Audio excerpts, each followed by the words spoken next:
अस्सलामुअलैकुम to all my friends. कैसे हैं आप? सब ठीक ठाक हैं। आज की वीडियो का टॉपिक जो है वो assignment number 1 CS201 introduction to programming. ये जो है कल असाइनमेंट आ गई थी तो मैंने सोचा लाजमी जो है आपके साथ बना के इसको शेयर किया जाए। हम जो है देख लेते हैं टोटल मार्क्स कितने हैं हमारे पास। ये 20, ये आपके सामने लिखा हुआ है 20 मार्क्स हैं हमारे पास। और 20 मई जो है लास्ट डेट है। आज 12 है, यानी आपके पास 8-9 दिन हैं, तो इजीली आसानी के साथ आप बना लेंगे। ठीक है, चलें देख लेते हैं इंस्ट्रक्शन क्या है हमारे पास। Please read the following instruction carefully before submitting assignment. It should be clear that your assignment will not get any credit. Assignment जो है ड्यू डेट के बाद अगर आपने जमा कराई तो फिर वो आपको 0 नंबर मिलेंगे। ठीक है, करप्टेड फाइल नहीं होनी चाहिए आपकी। और उसके बाद आगे देख लेते हैं। Submitted assignment does not open और फाइल इज़ करप्ट और assignment is copied from internet students, तो फिर भी आपको 0 नंबर मिलेंगे। ठीक है, और यहाँ पे रिकमेंडेड टूल है लिखा हुआ है to develop assignment Dev C++। ठीक है, इसमें आपने जो है प्रोग्राम लिखना है, एक ही प्रोग्राम है वो आपने जो है इसी में लिखना है डेव C++ में। ठीक है, ऑब्जेक्टिव्स क्या हैं ये आप पढ़ सकते हैं। ऑब्जेक्टिव्स क्या हैं, इसके डाटा टाइप्स है, वेरिएबल्स है, थमेटिक है, और ये सारी चीज़ें जो हमने पढ़ी हैं फर्स्ट 9 लेक्चर्स में वो सारी कवर हो रही हैं इसमें। ठीक है, असाइनमेंट यहाँ पे लिखा हुआ था असाइनमेंट सबमिशन इंस्ट्रक्शन, ये आपने लाजमी पढ़ लिया। इंस्ट्रक्शन क्या है, लिखा हुआ है कि .cpp इस फाइल में आपने लाजमी जो है असाइनमेंट अपनी बनानी है और ये फार्मेट आपका होना चाहिए। अगर कोई और फार्मेट होगा तो फिर वो आपको 0 मार्क्स मिलेंगे, ये आपके सामने लिखा हुआ है। ठीक है, और लेक्चर कितने कवर हो रहे हैं 1 से लेकर 9 तक। ठीक है, चलें हम अब चलते हैं अपने असाइनमेंट क्वेश्चंस पे कि क्या क्वेश्चन हमारे पास। ये आ गया असाइनमेंट स्टेटमेंट। स्टेटमेंट क्या हमारे पास, when an object falls because of gravity the following formula can be used to determine the distance the object falls in a specific time period। सबसे पहले उन्होंने हमें दे दिया है कि फार्मूला आपने ये वाला लगाना है। ठीक है, फार्मूला उन्होंने हमें प्रोवाइड कर दिया है, ये नहीं लिखा हुआ है। डी का डिस्टेंस का फार्मूला है हाफ GT² यानी 1/2 GT का स्केयर। ठीक हो गया, जहाँ पर उन्होंने बताया हुआ डी जो है डिस्टेंस है मीटर्स में और जी की वैल्यू 9.8 होती है, ये हमें पता भी है, वैसे भी उन्होंने खुद भी बता दिया है। और टी जो है वो क्या अमाउंट ऑफ टाइम है इन सेकंड्स में। ठीक है, that the object has taken to fall. अच्छा, आगे कह रहे हैं कि हमने you need to write C++ program that has, हमने प्रोग्राम लिखना है जिसमें हमने बताना है कि a function falling distance which accept an object's falling time in seconds as an argument, argument के तौर पे। ठीक है, कैलकुलेट हमने करना है डिस्टेंस इन मीटर्स, मीटर्स में दैट कहें, that the object has fallen in that time, return this calculated distance, उस डिस्टेंस को फिर हमने क्या कर देना है, रिटर्न कर देना है। ठीक है, नेक्स्ट देख लें क्या कह रहे हैं। In the main function there is a loop struct in which, जिसमें जो है function falling distance is called passing data, और सम भी जो है इनमें कैलकुलेट करना है। ठीक है, एवरेज डिस्टेंस भी कैलकुलेट करना है। ठीक है, ये आपके सामने लिखा हुआ है 2 पॉइंट में। 3 पॉइंट लिखा हुआ है कि आपके पास टाइम डाटा जो है वो उन्होंने दिया हुआ है 13579। ठीक है, और इसी डाटा को हमने लेके चलना है। अगर हम कोई और डाटा लेंगे तो फिर हमारे 0 नंबर लग जाएंगे, 0 लगेंगे या मार्क्स डिडक्ट हो जाएंगे। आगे लिखा हुआ है, नेक्स्ट लिखा हुआ है यू कैन यूज़, आप इस्तेमाल कर सकते हैं कोई भी लूप, आपको जो मुनासिब लगे आप वो लूप इस्तेमाल कर सकते हैं। देखें क्या लिखा हुआ है, फॉर लूप कर सकते हैं, वाइल लूप कर सकते हैं, डू वाइल लूप कर सकते हैं, जो भी आपको मुनासिब लगे आप वो वाला लूप इस्तेमाल कर सकते हैं। ठीक है, नेक्स्ट है the formula to calculate average is, formula हमने जो एवरेज का फार्मूला इस्तेमाल करना है वो हमें पता भी होता है वैसे भी कि average equal to sum divide by numbers. ठीक है, जितने नंबर हैं वो होते हैं। ठीक है, इस तरह एवरेज निकल जाती है। Next it is required that you use the given data set otherwise marks will be deducted. ठीक हो गया, सैम्पल स्क्रीन शॉट ही लिखा हुआ है average distance covered equal to इतना।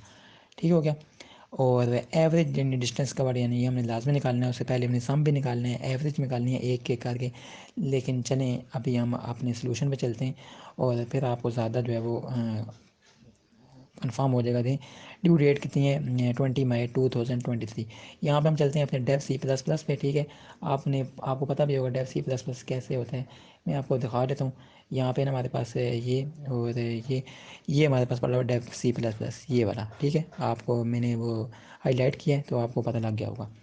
चलें हम अपने चलते हैं प्रोग्राम की तरफ। ये देखें ये हमने प्रोग्राम जो है वो लिख लिया है। ठीक है, और अब देखें स्टार्टिंग जब हमने करनी होती है हमने प्रोग्राम एक ही लिखना है, इसमें सारी डाटा हमने पढ़ लिया, सवाल क्या था ऑल ओके।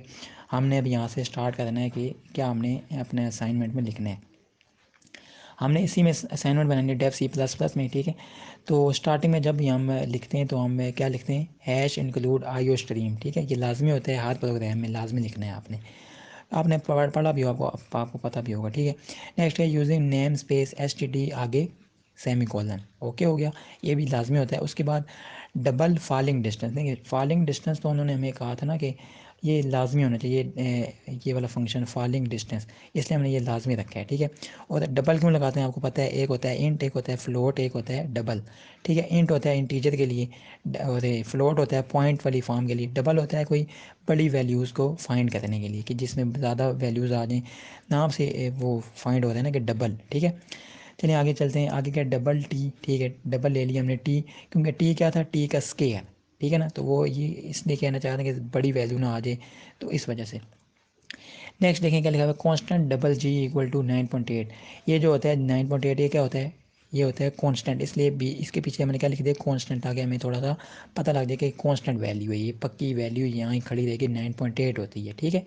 प्रोग्राम को हमने बता दिया कि ये वैल्यू है इसकी। ये आगे लिखा हुआ है कमेंट, ये होता है कमेंट, ये प्रोग्राम के ऐसा नहीं होता, ये वैसे ही इन्होंने बताया होता है, ठीक है, कांस्टेंट ऑफ ग्रेविटी। अच्छा नेक्स्ट ये हमारे पास क्या है, return equal to 0.5 multiply G multiply T multiply T. अच्छा ये कहाँ से आ गया, ये हमारे पास जो फार्मूला था हमने असाइनमेंट में देखा था, डी इक्वल टू हाफ, ये मैं आपको दिखा देता हूँ, यहाँ से हम गए इधर, और ये देखें आपके सामने फार्मूला ये आ जाएगा, यहाँ पे देखें, ये आपने देखा था formula d equal to half g t square, ठीक है। ये वहाँ पे फार्मूला लिखा हुआ है, हाफ का मतलब क्या होता है 0.5 और जी का जी है मल्टीप्लाई टी, ठीक है। तो यहाँ से हम आगे चलते हैं, फिर नेक्स्ट हमने ब्रैकेट क्लोज करके हमने आगे लिखा है इंट मैन, ठीक है, यहाँ से हमारा प्रोग्राम स्टार्ट होता है इंट मैन। नेक्स्ट क्या है, constant int num times equal to 5, यानी ये वाला 5 कहाँ से आ गया कि हमारे पास टोटल कितने टाइम्स हैं, यानी ये हमारे पास कितने, ये वाले कितने 1 2 3 4 5, तो यहाँ पे क्या हमने लिख दिया 5, ठीक है। यहाँ तक बात समझ आ गई। नेक्स्ट क्या है, double times num tries times equal to, जो आगे डाटा है, जो हमें उन्होंने डाटा दिया था वो हमने आगे लिख दिया 13579, ओके हो गया। डबल सम इक्वल टू 0, अभी हमने सम के अंदर क्या पुट कर दिया कि 0, अभी सम के अंदर 0 पड़ा हुआ है फ़िलहाल, ठीक है, हमने कोई छेड़ा नहीं है, फ़िलहाल 0 पड़ा हुआ है। आगे देखें फार का लूप यहाँ पे हमने लगाया, हमने इंट आई इक्वल टू 0, हमने कह दिया आई में क्या पड़ा हुआ है, अभी 0 पड़ा हुआ है। I is less than num times, num times जो है ना आई अभी कम है, और आई प्लस प्लस यानी आई में ऐड होता जाएगा, एक एक ऐड होता चला जाएगा, ठीक है। नेक्स्ट हमने ले लिया डबल डिस्टेंस, ठीक है, डबल डिस्टेंस, डबल तो वो होता है फंक्शन, और डिस्टेंस जो डिस्टेंस होता है equal to falling distance times I, ठीक है, times I. Next C out जब हमारे पास आएगी तो सबसे पहले क्या लिखाएगा टाइम, टाइम जो भी होगा टाइम, फिर आगे क्या लिखा होगा टाइम्स आई, आई से लेगा कोई भी टाइम, पहले ले लेगा 1, फिर लेगा 3, फिर लेगा 5, फिर लेगा 7, आगे लिखा आएगा सेकंड, ठीक है, जैसे हमने 1 लिया तो 1 सेकंड।